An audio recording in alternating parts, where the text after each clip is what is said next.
Hi friends, கயல் சீரியலில் வந்து அடுத்தடுத்த எபிசோடில் வந்து கதை எப்படி இருக்குன்னு பற்றி பார்க்கலாம். ஸ்கிப் பண்ணாமல் கடைசி வரைக்கும் பாருங்கள். நம்ம கயல் சீரியலில் வந்து தேவிக்கு வந்து பிரசவ வழியில் வந்து ஹாஸ்பிட்டலுக்கு கூப்பிட்டு போயிட்டாங்க.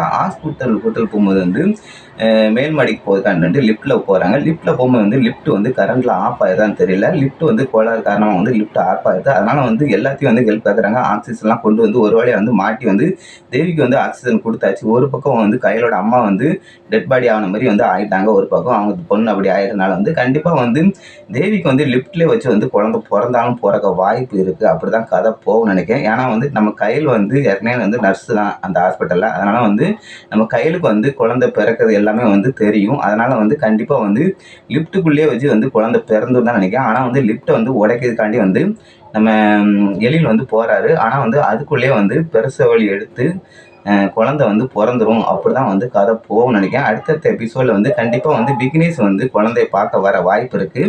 அவங்க அம்மா வந்து விடாட்டனாலும் தன்னோட குழந்தைய பார்க்கறதுக்காண்டி விக்னேஷ் வந்து கண்டிப்பாக வருவார். அப்படி தான் கதை போகணும். அதுக்கப்புறம் வந்து தேவி வந்து வீட்டுக்கு கூட்டு போய் வந்து சந்தோஷமாக வாழணும்.